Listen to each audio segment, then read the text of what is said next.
We are all going to die. Me, you, who are listening right now. Everyone you know and everyone I know. I don't know how old you are, but you've probably noticed something already. The older we get, the faster time seems to move. I have an analogy for death. Years ago, someone I loved came to visit me for a month. We were in a long distance relationship.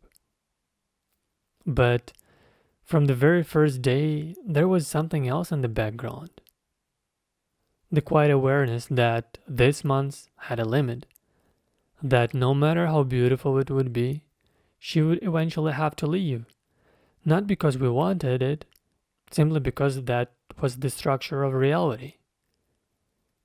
And that's how life works.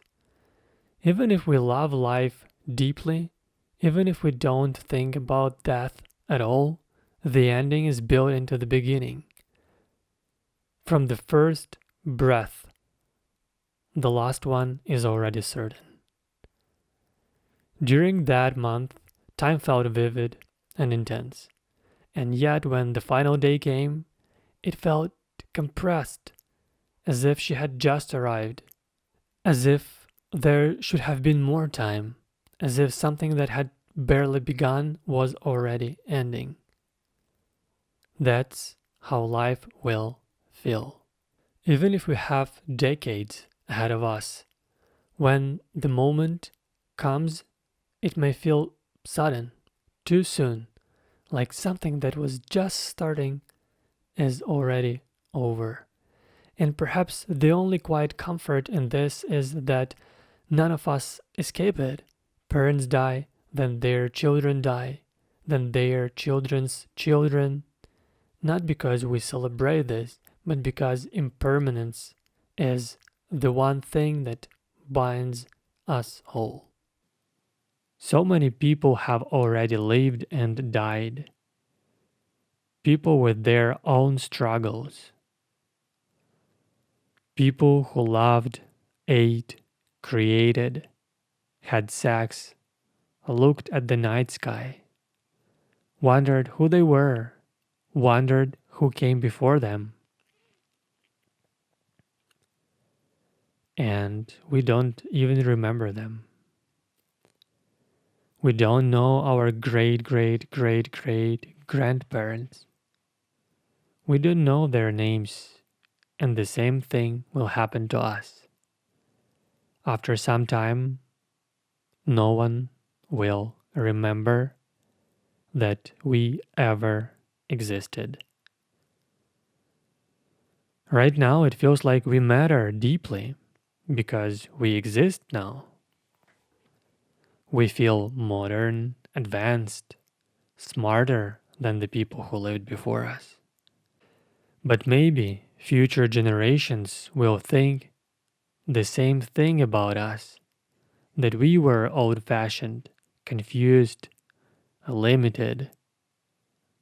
So, yes, we are all going to die. And there is nothing we can do about it. We can only look at it, sit with it, think about it. And maybe there is something quietly good about the fact that you're listening to me right now. And I'm sharing this with you. I don't know who you are. You're someone on the other side of the internet. But still, this is what unites us.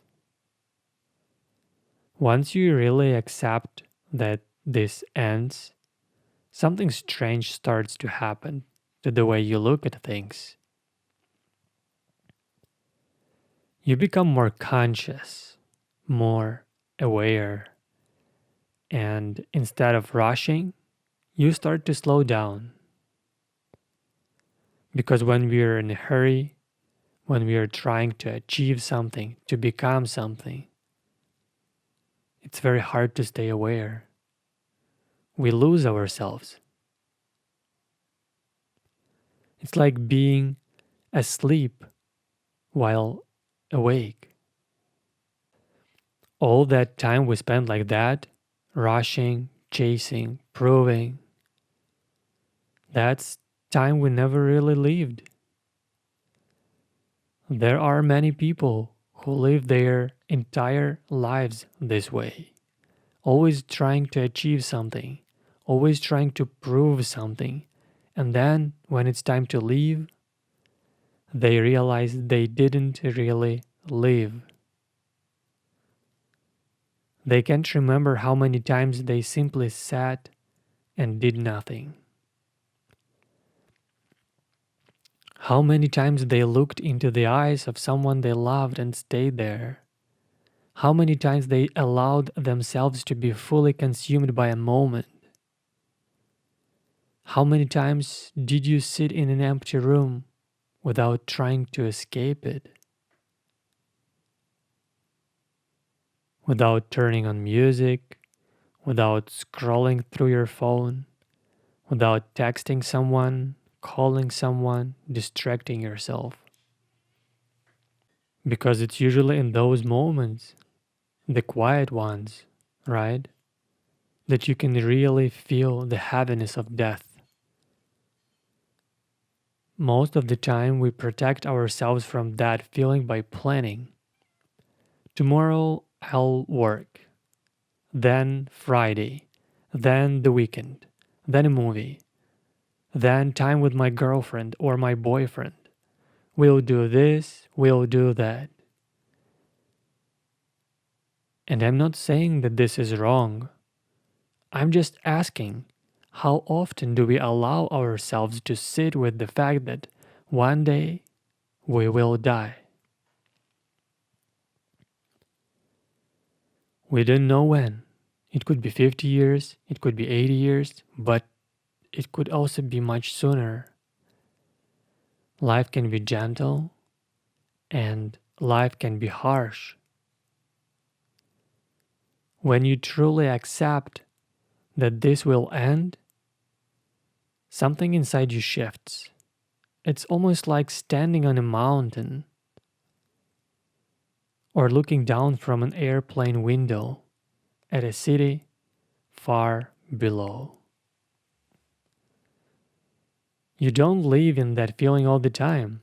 It doesn't stay intense every day, but the shift stays, especially at night when the world quiets down. That perspective can return. And there is nothing to fix about it, nothing to solve. Acceptance doesn't give answers, it gives perspective. Whether you're in a quiet valley or running through a busy city, the place doesn't matter as much as the way you're seeing. Accepting this fact, even befriending it, allows you to zoom out. And strangely, from that distance, life doesn't become less meaningful. It becomes clearer.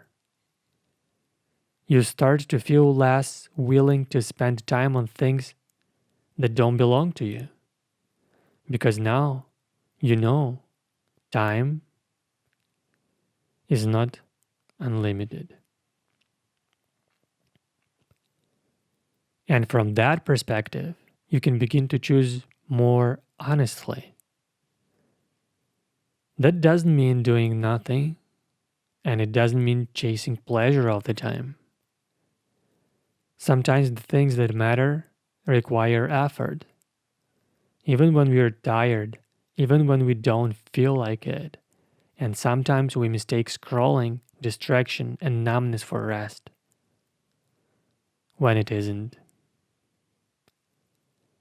And maybe the question isn't what this means, but what it quietly changes. What it quietly changes isn't something dramatic. It changes smaller things. You can wake up and feel grateful for another day. Not in a forced way, just a quiet recognition that you're still here, you're still alive. We have so much compared to people who lived before us, but this isn't really about understanding more or seeing more. It's about distracting ourselves less. It's about asking, honestly, what do I actually want? It's about slowing down. Because when we slow down enough, something strange happens. Things start to feel like enough. And that feeling is rare. Feeling enough. When you reach that state, you notice how different it is from rushing through the day, from complaining, worrying, planning, being excited, being afraid. All of those states still ask something from you. They demand energy, they pull you forward. But feeling enough is different. It's like being in a very loud room with music and noise, and then suddenly everything goes quiet. And in that quiet, you feel relief. You notice the air. You hear a bird outside. You feel the sun touching your face. You realize you're alive, still here, still on this planet, still breathing. Yes, one day you will die. That's guaranteed. But today, you're still here. You can call someone you love. You can pat your dog. You can sit by a river.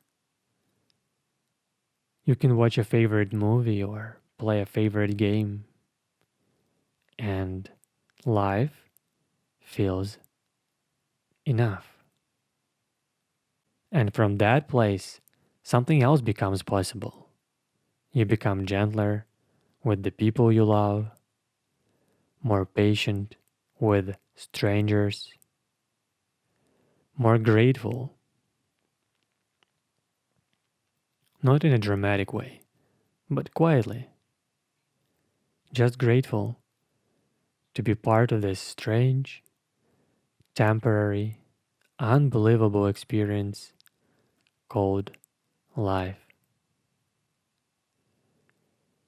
while you're still here.